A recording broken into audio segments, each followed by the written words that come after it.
Entonces, lo que a mí me preocupa de todo esto fundamentalmente es que así como a los judíos que se los aniquiló por algo que no tenía que ver con su responsabilidad. Era, uno nace judío, uno nace hombre blanco, uno nace afroamericano o uno nace homosexual, digamos. Ha habido un maltratamiento en ciertas épocas históricas, nadie lo puede negar, pero tú no puedes hacer justicia hacia el pasado siendo injusto en el presente, con gente que ni siquiera era, o sea, todas las, si tú lo quieres, te lo pongo así, una vez una psiquiatra me explicó, ¿cómo es la cabeza de un esquizofrénico? ¿Cómo funciona la cabeza de un esquizofrénico? Que es lo que promueven Deleuze y Guattari, que son, digamos, están a la base de la ESI, y que Guattari estuvo en Chile, etc.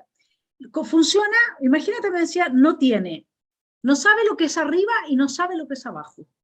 No sabe lo que es un metro, no sabe lo que son 100 metros. No sabe izquierda o derecha. O sea, la cabeza de un esquizofrénico carece absolutamente de una estructura básica, elemental, para poderse vincular con el mundo y consigo mismo. Lo que tú hablabas del incesto, la pedofilia, que ahora prácticamente lo que pasa es que como ya no le dan absolutamente ninguna relevancia a todos los psiquiatras y psicólogos que han estudiado los efectos que la pedofilia deja en un ser humano que lo sufre, entonces ya no, prácticamente no está importando eso, sino que casi que la gente está diciendo, bueno, pero ¿qué tendría prácticamente de malo? Tú destruyes la psiquis de un niño, no, tú le generas un trauma, un niño no está preparado ni siquiera biológicamente, todo eso ya no se dice. Entonces, como no se dice, la gente se le empieza a olvidar y empieza a observar todo esto otro. De ahí que yo creo que están construyendo realmente su nuevo hombre, y su nuevo hombre es un fluir permanentemente, ¿eh? Sin ninguna estructura de ningún tipo. Por eso la destrucción de la nación, de la familia, de la religión, de tu identidad sexual, etcétera, etcétera. No sé cómo tú ves tú este análisis catárquico que acabo de hacer. Mirá, no, creo que es súper preciso, porque incluso me hacías acordar a un libro de Guattari y Deleuze que se llama ¿Qué es la filosofía?, donde ellos reivindican la imagen del idiota, ya que recién estaba hablando de idiota, me estaba acordando ahora mientras te escuchaba, que ellos reivindican la imagen del idiota precisamente porque es el que no sabe qué es izquierda, qué es derecha, dónde está arriba, dónde abajo, que son 100 metros, y por lo tanto, dicen ellos, tiene la posibilidad de crear. Y dicen además, el idiota no se rinde a que 2 más 2 sean 4. Dice así, ¿no? No se rinden a que 2 más 2 sean 4. Y vos fíjate que precisamente hoy, quien dice que 2 más 2 es 4 se lo tacha de cincofóbico, ¿sí? Quien dice hoy que 2 más 2 es 4 se lo tacha de cincofóbico. Mientras tanto, hay una reivindicación del idiotismo que, bueno, ya estaba presagiada en ese libro de Guattari y Deleuze. Mira, vamos a ver el punto de la educación sexual integral y los derechos. Por supuesto, se ha vuelto la palabra derecho un significante vacío. ¿Qué significa? Que ya no significa nada. Como significa cualquier posibilidad de cosas, entonces ha perdido su capacidad de significación. Pero aún así es una palabra talismán. Las palabras talismán son aquellas que fascinan a las masas que ni siquiera conocen su significado, pero que se dejan embaucar por el brillo que tiene esa palabra. Entonces, claro, todo lo que yo te presente como un derecho, vos lo vas a aplaudir. Yo te puedo, digamos, mandar a la hoguera, y si yo le digo que eso es tu derecho, vos vas a ir a la hoguera con la mejor sonrisa que puedas poner. Es una locura, pero esto es lo que está pasando, porque lo que la gente pierde de vista es que todo derecho, por definición y necesariamente, implica una prestación obligada por parte de otro. ¿Por qué vos tenés derecho a la vida? Porque yo estoy obligado a abstenerme de matarte. O sea, tu derecho significa siempre una obligación sobre el otro. ¿Por qué vos tenés derecho a la propiedad? Porque yo estoy obligado a no quitártela. Yo tengo que abstenerme, hacerle un daño o quedarme con tus cosas. Ahora, ¿qué significa que tus hijos tengan derecho a una educación sexual? Pues que alguien que no sos vos, que no son sus padres, están obligados a darle esa educación sexual integral. Y por supuesto, esa educación sexual integral se va a gestar en las altas esferas del poder estatal y, vamos a decir así, la sexualidad es el punto más importante de la configuración de la vida psíquica de una persona. ¿Sí? Ahí, en la sexualidad, encontramos el meollo de la cuestión, ¿sí? En muchos sentidos, y por lo tanto, hacerme de esa educación sexual es hacerme del alma de esa persona. Es hacerme del alma de esa persona. Y ahí está la psicopolítica que vos mencionabas recién.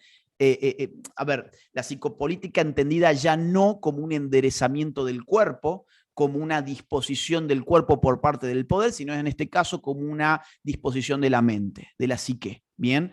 Ahora, claro, a los padres de familia se los ha maltratado y ninguneado al decirles que ellos no tenían derechos sobre sus hijos porque sus hijos no les pertenecían. Claro, y así, con este discurso tan pobre además, trataron al hijo como una cosa y le dijeron al padre de familia, vos decís que tenés derechos sobre tus hijos porque vos creés que tu hijo es tu esclavo o que es una cosa, que es tu propiedad, que sos el dueño, pero no, vos no sos el dueño de tus hijos, porque tus hijos son sujetos de derecho, la palabra talismán de nuevo ahí, y la gente se paraliza y dice, no, no, bueno, y empieza a tartamudear porque no sabe qué responder a esto. Y la respuesta es bastante simple y es la siguiente.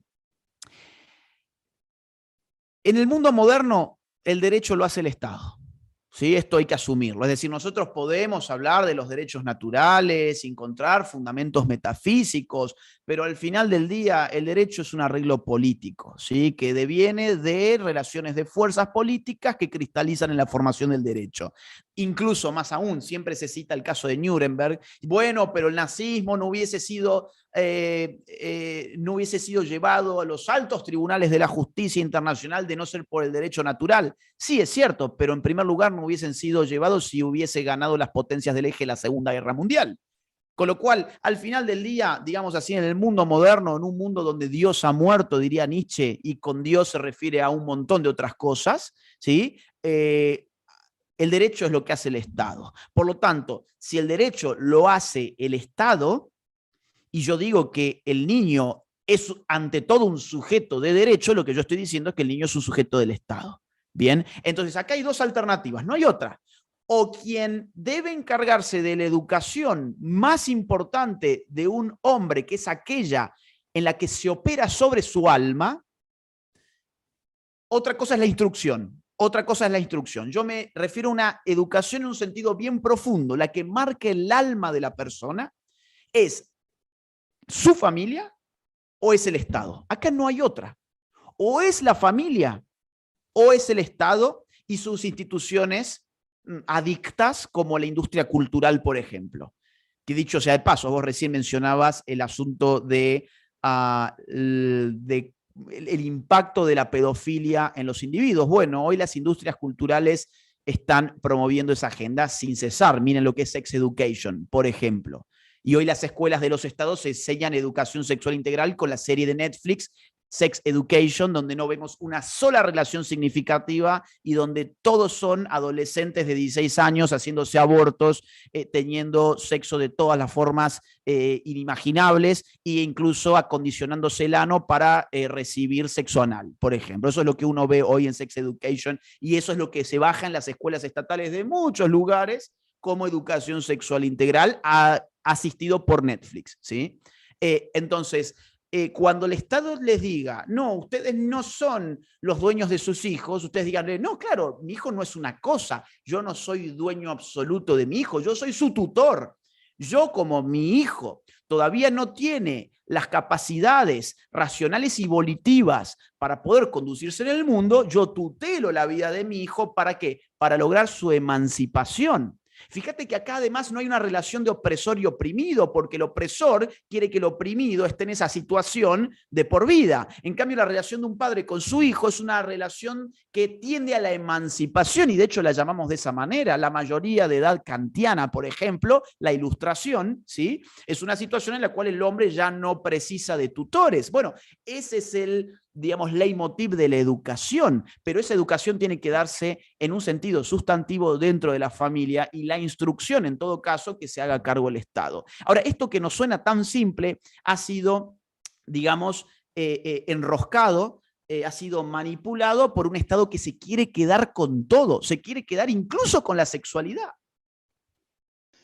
Sí, y ahí volvemos a por qué, porque es a través de la sexualidad que se gobierna el alma y que también se reconstruye un discurso hegemónico afín a los objetivos del marxismo y de su hermano fascista, digamos, que son estos gobiernos totales, que es esta hambre irrefrenable que tiene cierto grupo de personas, que nunca es mayoritario, a tener el poder total sobre los demás individuos. Y eso es un instinto que no encuentra límite, digamos.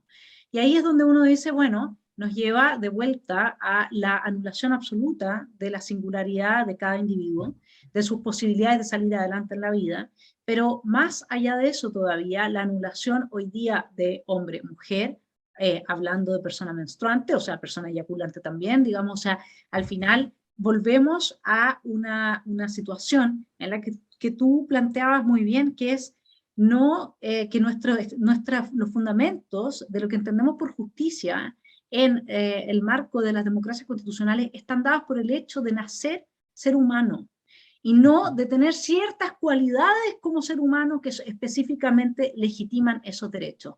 Cuando nosotros, y Hannah Arendt llama mucho la atención sobre este punto, porque cuando tú tienes o dejas de tener esas cualidades, son un tema, como tú bien dijiste, que no responde a mi responsabilidad, sino que tienen que ver con una lotería natural, como diría John Rawls, nacer hombre, nacer mujer, etcétera, ¿no es cierto? Pero además, quien no la tiene es culpable de no tener. Por ejemplo, de no haber sido ario, era culpable el judío. Pero, ¿qué hizo él para no ser ario? Nada. Él simplemente nació judío.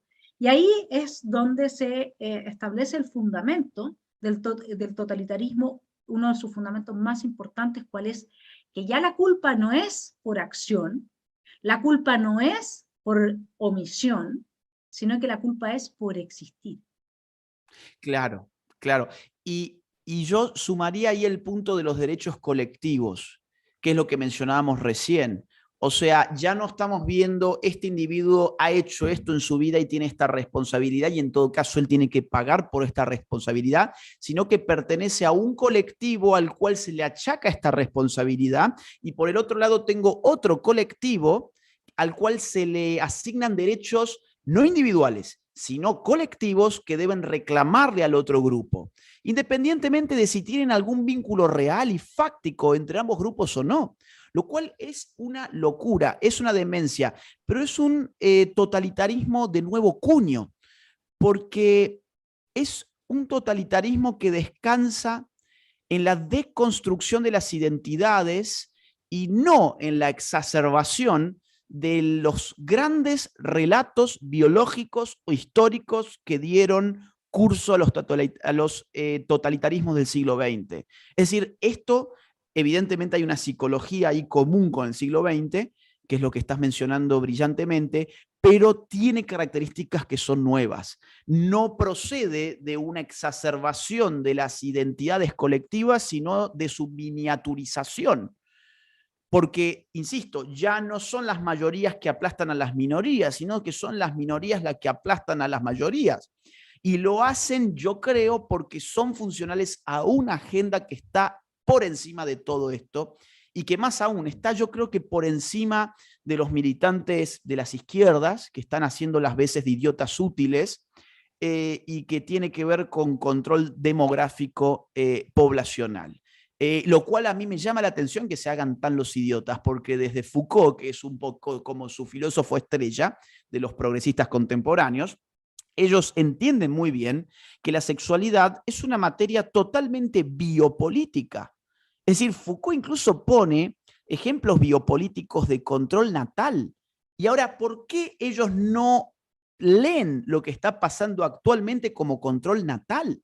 Cuando estamos hablando de hormonizar a niños a los cuales se los esteriliza, bloquearles el desarrollo sexual con determinados químicos, cirugías estéticas que los inutilizan reproductivamente, cuando estamos hablando de la promoción desaforada y ya ni siquiera disimulada de vínculos sexuales totalmente cerrados a la reproducción, esto, por ejemplo, entiéndase por ello la industria de Disney, ¿sí? Que hace poco salieron a decir públicamente, queremos el 50% de los personajes LGBT y esta es nuestra agenda, contra DeSantis y contra el orden heteropatriarcal, esta es nuestra agenda. Digo, ahí no hay biopolítica, ahí no hay una agenda de control demográfico y de reproducción, claro que la hay, y el gran asunto es que está documentadísima la agenda de control natal, desde el año 94 y más atrás, en el 74 tenemos la conferencia de Bucarest de Naciones Unidas para controlar el crecimiento natal. En el año 94 tenemos la conferencia de Desarrollo y Población en el Cairo, donde se resuelve que el aborto tiene que ser legal en todo el mundo. En el año 95 tenemos la de Pekín, que reciente mencionaba, donde se resuelve que el enfoque de género tiene que ser transversal a todas las políticas públicas en todo el mundo. Entonces, acá hay una gran agenda que va mucho más allá del el tonto útil del militante izquierdista que piensa que está haciendo la revolución. Y eso también es un asunto de fondo que habitualmente no se discute.